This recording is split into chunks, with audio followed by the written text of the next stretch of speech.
My name is Umair Ahmad Khan और आज के इस लेक्चर में हम कुछ पेपर पॉइंट ऑफ व्यू से चीज़ें डिस्कस करेंगे और हम लास्ट 2 टॉपिक्स जो हमारे रह गए हैं चैप्टर नंबर 3 के अंदर से सेकंड ईयर की बुक के अंदर से हम उसको कवर करेंगे। प्रीवियस लेक्चर्स के अंदर हम लोगों ने काफ़ी सारी चीज़ें जो हैं बहुत डिटेल में की हैं। डिटेल में करने का मकसद ये है कि ये आप लोगों की बेसिक्स थी, ठीक है। अगर आप लोग डायरेक्टली इस वीडियोस को देख रहे हैं तो काइंडली इससे पहले मेरी बाकी सारी सीरीज़ को देखिएगा, ठीक है, क्योंकि इसके बाद काफ़ी सारी चीज़ें जो है वो हम डायरेक्ट सॉल्व करेंगे, ठीक है। बाकी इससे प्रीवियस वीडियो में मैंने बहुत डिटेल में चीज़ों को एक्सप्लेन करना सिखाया है, ठीक है। चीज़ों को जो है वो मैनिपुलेट हम लोगों ने बिल्कुल सही तरीके के साथ किया हुआ है, ठीक है, ताकि जब आप वो वीडियोस देखें उसके बाद जब आप ये वीडियोस देखेंगे, ठीक है, तो आई होप कि आप लोग जो है वो सारी चीज़ों को सम अप कर पाएंगे।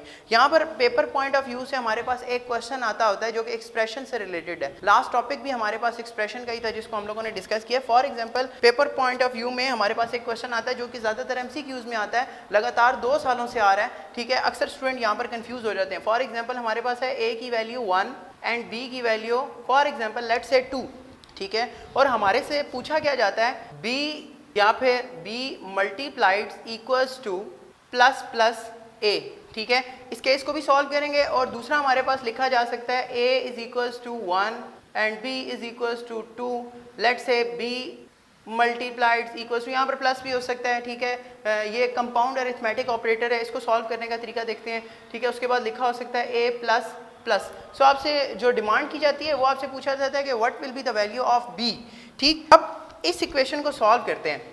ये बेसिकली अगर हम इस इक्वेशन को सॉल्व करें तो ये हमारे पास कुछ इस तरह से बनता है कि b equals to b asterisk, let say हम इसको प्लस प्लस a कर लेते हैं, ठीक है, ताकि आप आसानी से इस चीज़ को समझ पाएं, ठीक। अब क्योंकि ये हमारे पास प्लस प्लस ऑपरेटर है तो इसकी प्रेसिडेंस जो है वो इस मल्टीप्लाइड ऑपरेटर से ज़्यादा है, ठीक है। इसीलिए मैंने यहाँ पर ब्रैकेट्स प्लेस कर दिए ताकि आपको ये समझने में आसानी हो, ठीक है, सिर्फ इस स्पेसिफिक केस के अंदर, ठीक। अब यहाँ पर हमारे पास प्री इंक्रीमेंट है। प्री इंक्रीमेंट और पोस्ट इंक्रीमेंट की वीडियो अगर आप मेरी देखें तो मैंने उसमें बहुत डिटेल में एक्सप्लेन किए हैं कि बेसिकली किस तरह से काम करे। अब ये प्री इंक्रीमेंट है तो यहाँ पर सबसे पहले इंक्रीमेंट होगा देन असाइन होगा, ठीक। अब इंक्रीमेंट हम लोगों ने कर लेना है लेकिन हम लोगों ने उसके बाद असाइन करना है, ठीक। अब यहाँ पर हम लोगों ने इंक्रीज की वैल्यू, फॉर एग्जांपल हम लोगों ने a की वैल्यू यहाँ पर रखी है 1, लेट्स सपोज यहाँ पर वैल्यू होगी है 2, ठीक। उसके बाद हम लोगों ने क्या करना है b is equals to this thing, ठीक है। अब b की वैल्यू आप लोगों ने प्लेस करनी है। b की वैल्यू जो है वो हमारे पास 2 है, so 2 asterisk 2 and b is equals to 4, ठीक है। ये आपके पास जो है वो लास्ट में आपके पास आंसर बचेगा। अब इस स्पेसिफिक केस को सॉल्व करते हैं। इस केस के अंदर देखिए हमारे पास लिखा हुआ है b, लेट्स सपोज कि अगर हम इसको थोड़ा सा सिंप्लीफाई करें तो हमारे पास वही केस बनेगा b is equals to b asterisk a plus plus, ठीक है। इस केस के अंदर अगर आप गौर से देखें तो ये हमारे पास पोस्ट इंक्रीमेंट लगा हुआ है। पोस्ट इंक्रीमेंट के अंदर पहले क्या करते हैं हम वैल्यू असाइन करते हैं, उसके बाद मेमोरी के अंदर उसको इंक्रीमेंट कर देते हैं, ठीक। अगर आपसे कोई यहाँ पर a की वैल्यू पूछे बाद में, ठीक है, तो a की वैल्यू जो है वो आपके पास मेमोरी के अंदर भी क्या रहेगी 2, और यहाँ पर अगर लास्ट में अगर आपसे कोई a की वैल्यू भी पूछ लेता है तो a की वैल्यू आपके पास 2 रहेगी, ठीक है। इस स्पेसिफिक केस के अंदर क्या होगा, मैं यहाँ पर मेमोरी बॉक्स बना देता हूँ। अब क्या हुआ कि यहाँ पर पहले असाइन होगी उसके बाद इंक्रीमेंट होगी। असाइनमेंट में a की वैल्यू 1 है तो फॉर एग्जांपल हम लोगों ने सबसे पहले यहाँ पर क्या लिख दिया 1 and then asterisk then b is equals to b, ठीक। मेमोरी के अंदर इंक्रीमेंट जरूर हुआ है, मेमोरी के अंदर वैल्यू होगी है 2, ठीक है, लेकिन वो यहाँ पर शो नहीं हुई। अब b is equals to, b की वैल्यू है 2 स्टेरिक 1, अब b इज इक्वल्स टू, ठीक है, ये आपके पास जो है वो आंसर आ जाएगा। अब ये जो है वो इससे थोड़ा सा डिफरेंट है, ठीक। इसमें क्या होता है प्री इंक्रीमेंट में आसानी ये हो जाती है आप लोगों के लिए कि इंक्रीमेंट और मेमोरी के अंदर वैल्यू जो है वो सेम रहती है, जबकि पोस्ट इंक्रीमेंट के अंदर इस टाइप के ऑपरेटर के अंदर हमारे पास वैल्यू जो है वो चेंज हो जाती है। अब मेमोरी के अंदर तो जो a की वैल्यू है वो आपके पास 2 ही है, ठीक है, लेकिन जो इक्वेशन के अंदर जो हमारे पास सॉल्व हुई है, जो एक्सप्रेशन के अंदर हमारे पास सॉल्व हुई है, वो हमारे पास ये चीज़ आई है, ठीक है। उसमें हम यहाँ पर 1 ही लिखेंगे क्योंकि इंक्रीमेंट जो हुआ है वो उसने वैल्यू असाइन नहीं की, असाइन हमारे पास पहले हो चुकी थी, ठीक है, इंक्रीमेंट हमारे पास बाद में आई है। तो एक छोटे छोटे क्वेश्चन हैं, ये आप लोगों के MCQs के अंदर मार्क्स जो है वो लेने में बहुत हेल्प आउट करते हैं। आई होप कि ये जो है वो एक छोटा सा क्वेश्चन आपके साथ डिस्कस किया, ये आपको बहुत क्लियर हो गया होगा। इसके अलावा जो एक और इम्पॉर्टेंट क्वेश्चन आता है उसको थोड़ा सा डिस्कस कर लेते हैं। आपके पास अक्सर पूछा जाता है, ठीक है, get CH and get C H E. आज हम इसको डिस्कस करेंगे थोड़ा सा, बेसिकली क्या चीज़ है, किस तरह से यूज़ होता है। एक टर्म है गेट कैरेक्टर, ये भी हमारे पास है गेट कैरेक्टर। तो फिर इन दोनों में डिफरेंस क्या है, ठीक है। यहाँ पर हमारे पास गेट कैरेक्टर यूज़र से ले लेते हैं, ठीक है, और कंसोल के ऊपर हमें शो नहीं कराता, ठीक। यहाँ पर हमारे पास इसका मीनिंग है गेट कैरेक्टर इको, यानी कि दोनों का पर्पस क्या है, गेट कैरेक्टर, ठीक है। गेट कैरेक्टर कहाँ से, यूज़र से, ठीक है, कीबोर्ड से, ठीक। सिर्फ इस स्पेसिफिक ई का मतलब क्या होगा, एको। इसको थोड़ा सा प्रोग्रामिंग में समझते हैं ताकि आप लोगों को समझ में आ जाएगा, ठीक। एक वे है कि हम लोग फॉर एग्जांपल कोई कैरेक्टर की वैल्यू है तो वो हम सीन से ले सकते हैं, ठीक। लेकिन एक वे ये है कि हम गेट सी एच और गेट सी एच ई को भी यूज़ कर सकते हैं, ठीक। एक प्रोग्राम लिखते हैं, उसके अंदर आपको होपफुली क्लियर हो जाएगा, ठीक है, कि बेसिकली प्रोग्रामिंग के अंदर किस तरह से काम करता है। अगर आप किसी को एक्सप्लेन करना चाहते हैं तो ये छोटा सा प्रोग्राम जो है वो आप लिख के उसको एक्सप्लेन कर सकते हैं कि ये इसकी वर्किंग जो है वो बेसिकली किस तरह से काम करेगा। फॉर एग्जाम्पल ये मैंने एक छोटा सा बेसिक स्ट्रक्चर लिखा है, अब इसके अंदर मैंने यूज़ किया गेट सी एच।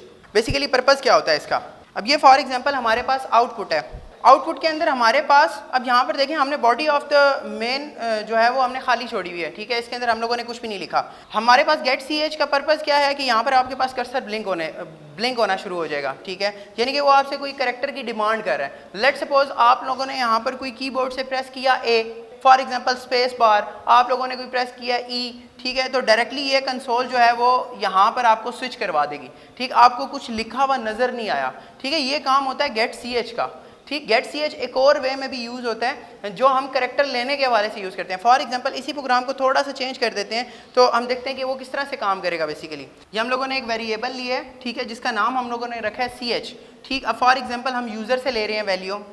अब देखें यहाँ पर हम लोगों ने इस स्टेटमेंट के अंदर हम लोगों ने सीन यूज़ किया, यानी कि जब ये प्रोग्राम रन होगा तो ये हमसे क्या डिमांड करेगा, यहाँ पर हमसे मांगेगा, कहेगा इंटर एनी कैरेक्टर, यहाँ पर कर्सर ब्लिंक करेगा। क्यों कर्सर ब्लिंक कर रहे हैं, क्योंकि हमारे पास ये सीन कंसोल इनपुट लगी हुई है। फॉर एग्जांपल लेट्स से मैंने यहाँ पर इंटर किया है ए, ठीक है, इंटर लिख के प्रेस किया तो ये डायरेक्टली जो है वो नेक्स्ट लाइन के ऊपर आ जाएगा और ये यहाँ पर आपको शो करवाएगा यू इंटर्ड ए, ठीक है।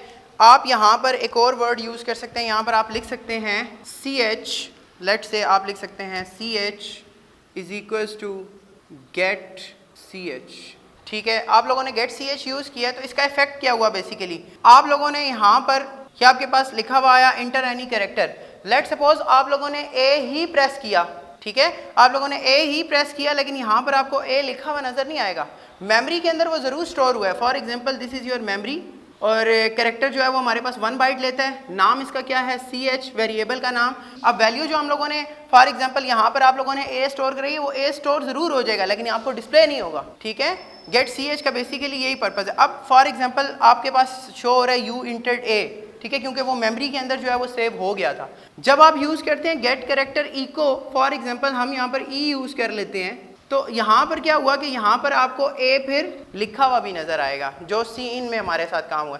सो आपको होपफुली ये दोनों का बेसिक डिफरेंस पता लग गया होगा कि जहाँ पर हम गेट कैरेक्टर ई को यूज़ करते हैं वहाँ पर जो भी कैरेक्टर आप डिस्प्ले करेंगे वो आपको लिखा हुआ नज़र भी आएगा। फॉर एग्जांपल अगर हम लास्ट में यहाँ पर गेट कैरेक्टर को यूज़ करते हैं, गेट सी एच ई को यूज़ करते हैं, तो फॉर एग्जांपल आपने स्पेस बार प्रेस किया है, आप लोगों ने ए प्रेस किया, आप लोगों ने बी, फॉर एग्जांपल यहाँ पर मैं गेट सी एच ई लगा देता हूँ अगर, ठीक है। तो फॉर एग्जांपल आपका यहाँ पर कर्सर जब आप लोगों को ए ब्लिंक हो गया तो यहाँ पर आपके पास ब्लिंक होता हुआ कर्सर नजर आएगा। फॉर एग्जांपल यहाँ पर आपके पास क्योंकि गेट सी एच ई लगा हुआ है तो एक कैरेक्टर ब्लिंक करता हुआ नजर आएगा। लेट सपोज हम लोगों ने स्पेस बार या हम लोगों ने कीबोर्ड से फॉर एग्जांपल ई प्रेस किया है, सो वो ई आपको कुछ सेकंड के लिए आपको डिस्प्ले होगा, ठीक है, उसके बाद वो स्विच कर जाएगा यहाँ पर। जबकि गेट सी एच में हमारे पास कुछ लिखा हुआ नजर नहीं आता था और डायरेक्टली स्विच करता था। So this is how get C H is different from get C H E, ठीक है।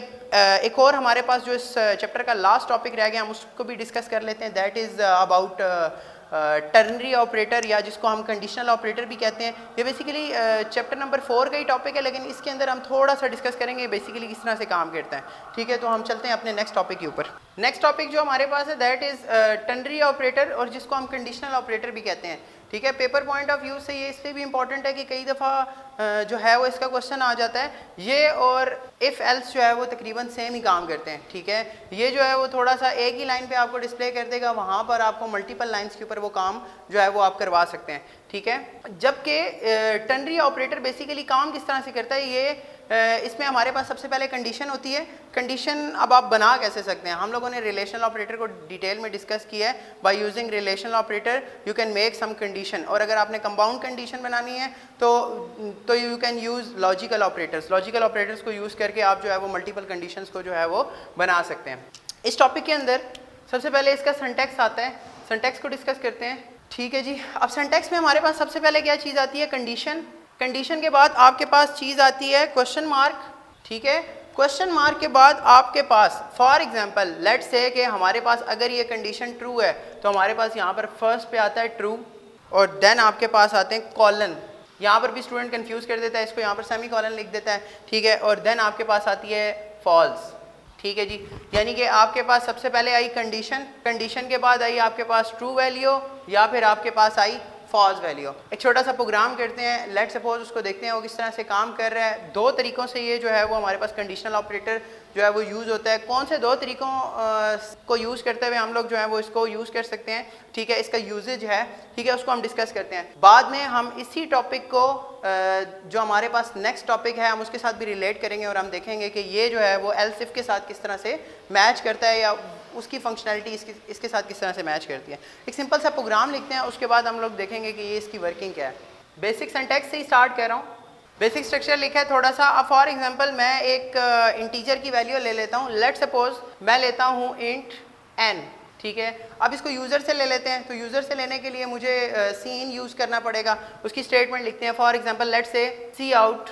मैं यूज़र को कह रहा हूँ कि इंटर एनी इंटीजर cn, जो भी वैल्यू यूज़र देगा वो यहाँ पर n के अंदर स्टोर हो जाएगी। ठीक है, अब यहाँ पर हम जो है वो अपना कंडीशनल ऑपरेटर को पुट करने लगे हैं। कंडीशनल ऑपरेटर बेसिकली है क्या, हम एक कंडीशन बनाएंगे सबसे पहले। फॉर एग्जांपल लेट से कि हम लोग लिखते हैं n mod 2 is equals to 0। Late से कि दिस इज़ योर कंडीशन। एक स्टेटमेंट लिखते हैं, उसको आगे एक्सप्लेन करते हैं कि किस तरह से काम करते हैं। फॉर एग्जांपल सी आउट कि अगर ये स्टेटमेंट ट्रू है तो सी आउट में हमें क्या चीज़ डिस्प्ले करवा दे, इवन। उसके बाद आप यहाँ पर सेमी कॉलन नहीं लगाएंगे। यूजुअली यहाँ पर जो स्टूडेंट्स मिस्टेक करते हैं कि यहाँ पर भी सेमी कॉलन लगा देते हैं। ठीक है, जिसकी वजह से उनके कुछ मार्क्स जो हैं वो कट जाते हैं। आप लोगों ने यहाँ पर कॉलन को यूज़ करना है जो इसका सिंटैक्स है। उसके बाद आप लोगों ने सी आउट। ठीक है जी, अब इस प्रोग्राम की थोड़ी सी वर्किंग देखते हैं। ये बेसिकली मेमोरी में किस तरह से काम करेगा।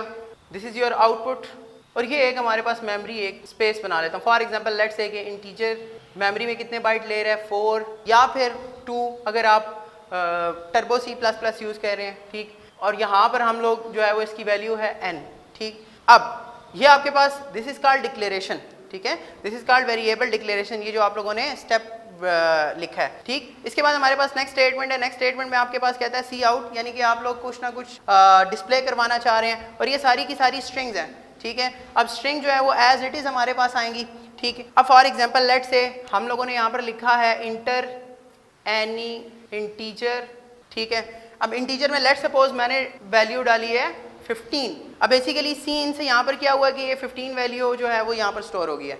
ठीक, अब यहाँ पर आपके पास कंडीशनल ऑपरेटर लगा हुआ है। This is basically expression. Expression का जो है वो हम टॉपिक बहुत डिटेल में हम डिस्कस करके आए हैं। ठीक, फॉर एग्जांपल पहले इसको सॉल्व करेंगे, देन ये जो है वो हमारे पास रिलेशनल ऑपरेटर है, तो रिलेशनल ऑपरेटर जो है वो हमारे पास इसके बाद यूज़ होगा। ठीक, अब फॉर एग्जांपल लेट्स से कि n mod 2। ठीक, अब for example n mod 2, n की वैल्यू क्या है हमारे पास 15, और जो हमारे पास वैल्यू है सेकंड जो है वो हमारे पास 2 है। ठीक, फॉर एग्जांपल इसको सॉल्व करें अगर, तो ये 7 are 14 और लास्ट में हमारे पास क्या बचा है 1। ठीक है, this is your reminder operator. अब यहाँ पर रिमाइंडर ऑपरेटर लगा हुआ है, तो लेट्स से कि यहाँ पर क्या चीज़ रिटर्न करेगी 1। अब 1 जो है वो 0 के इक्वल नहीं होता। ये मैथमेटिक्स के अंदर जो है वो हम इक्वल्स टू का सिंबल यूज़ करते हैं। यहाँ पर इक्वल्स टू का सिंबल जो है वो डबल इक्वल्स से डिनोट करते हैं हम लोग। अब देखें हमारे पास 1 इज इक्वल टू 0, तो ये हमारे पास कंडीशन जो है वो फॉल्स है। जब हमारे पास कंडीशन फॉल्स है तो हम ये वाली टर्म यूज़ करेंगे, यानी कि हम इसको इग्नोर करेंगे तो हम यहाँ पर आ जाएंगे। यहाँ पर लिखा हुआ है सी आउट ऑड, तो हमारे पास यहाँ पर डिस्प्ले हो जाएगा ऑड, और यहाँ पर गेट ch है। फिर हमसे वो डिमांड कर रहे हैं कि हम कोई कैरेक्टर इंटरप्रेस करेंगे, तो हम कोई कीबोर्ड से कैरेक्टर इंटरप्रेस करेंगे तो हम वापस जो है वो इस पोजीशन के अंदर आ जाएंगे। ठीक है, इसका एक सेकंड केस देखते हैं। फॉर एग्जांपल लेट्स से कि इसका प्रोग्राम हम दोबारा से रन करते हैं। ठीक है, और देखेंगे कि ये फिर किस तरह से काम करता है। लेट्स सपोज इसको दोबारा से रन किया। अब हम लोगों ने जो वैल्यू इंटर की है फॉर एग्जाम्पल 20। ठीक है, यहाँ पर हम लोगों ने लिखा है 20। अब 20 जब लिखा है तो यहाँ पर अब देखें 20 mod 2। अब 20 का मॉडुलस लें अगर 2 के साथ तो हमारे पास आंसर आता है 0, ठीक है, क्योंकि वो इवन नंबर है। अब 0 इज इक्वल टू 0, कंडीशन आपके पास ट्रू हुई। जब ट्रू हुई तो आपके पास ये ट्रू स्टेटमेंट चलेगी जो कि यहाँ पर लिखी हुई है, और आपके पास जो डिस्प्ले होगा दैट इज इवन। ठीक है जी, आई होप कि ये एक सिंपल सा एक प्रोग्राम ये आपको अंडरस्टैंड हुआ होगा। इसकी एक और भी यूजेज है। फॉर एग्जाम्पल लेट्स से कि हम लोगों ने यही n की वैल्यू कोई इंटीजर ली है और यहाँ पर हम कंडीशन को थोड़ा सा चेंज कर देते हैं। हम ये कहते हैं कि लेट्स से कि we have two variables n and k, ठीक है, हम लोगों ने दो वेरिएबल लिए, n हम यूजर से ले रहे हैं, हम उसको चेक कर रहे हैं। हम फॉर एग्जाम्पल कहते हैं कि k इज इक्वल्स टू, ठीक है, एंड देन हम लोग अब यहाँ पर कंडीशनल ऑपरेटर को यूज करें। ये दो ही इसके यूजेज हैं कंडीशनल ऑपरेटर के। k is equals to n greater than 3 question mark 24 colon 10 and then cout हम लोग लिखते हैं k। लेट्स से कि ये एक एग्जांपल प्रोग्राम है, ठीक है, हम लोगों ने दो वेरिएबल को डिक्लेयर करवा दिया। अब दो वेरिएबल्स को मैं यहाँ पर डिक्लेयर करवा देता हूँ। इंट k मेमोरी में कितनी बाइट ले रहा है वो यहाँ पर हमने डिस्कस कर लिया। लेट्स सपोज हम यहाँ पर फॉर एग्जांपल वैल्यू में इंटर कर रहा हूँ 1, लेट्स से 1। अब 1 की जो वैल्यू है वो हमारे पास यहाँ पर n के अंदर चली जाएगी, ठीक है। अब देखें यहाँ पे k यानी कि 1 जो है वो 3 से ग्रेटर है नहीं है, कंडीशन जो है वो हमारे पास फॉल्स हो रही है। जब हमारे पास कंडीशन फॉल्स हो रही है, ठीक है, तो हम लोग जो है वो सेकंड कंडीशन के ऊपर आएंगे, यानी कि फॉल्स है, और फॉल्स में हमारे पास लिखा हुआ है 10। अब ये 10 हमने किसको असाइन करवा दिया, k को, यानी कि k के अंदर अब हमारे पास क्या वैल्यू पड़ी हुई है 10, और यहाँ पर हम सी आउट के अंदर k लिखवा रहे हैं, तो यहाँ पर आपके पास 10 आ रहा है। यानी कि आप या तो किसी भी वैल्यू को असाइन कर सकते हैं या फिर आप जो है वो एक सिंपल सी कंडीशन बना के कोई आउटपुट उसको डिस्प्ले करवा सकते हैं, ठीक है। सेकंड इसी का केस लेते हैं। फॉर एग्जांपल लेट्स से कि वी हैव इंटर्ड 10, ठीक है। अब ये जो 10 वैल्यू है ये बेसिकली कहाँ पर स्टोर हो गई है, इस n के अंदर। अगर हम इसको सॉल्व करें तो यहाँ पर आपके पास कंडीशनल ऑपरेटर लगा हुआ है 10 is greater than 3, that is totally true. जब ये ट्रू स्टेटमेंट है तो आपके पास ये फर्स्ट वाला काम करेगा, यानी कि ये जो 24 है ये हम किसको असाइन करवा देंगे, k को। अब k के अंदर हमारे पास क्या वैल्यू पड़ी हुई है 24, यहाँ पर आप कोई भी एग्जांपल ले सकते हैं, ठीक है। अब यहाँ पर जब आपके पास आंसर आएगा तो दैट इज 24, यहाँ पर कुछ भी करा सकते हैं। फॉर एग्जांपल यहाँ पर आप करा दें n++ कोई भी इक्वेशन के अकॉर्डिंग जो है वो आपके जो है वो क्वेश्चन सॉल्व हो जाएगा। लेकिन एक चीज़ का ध्यान रखना है कि कंडीशन के ऊपर बेस कर रहा है। अगर कंडीशन ट्रू हो रही है तो फिर ये वाला स्टेटमेंट, अगर कंडीशन फॉल्स हो रही है तो ये स्टेटमेंट।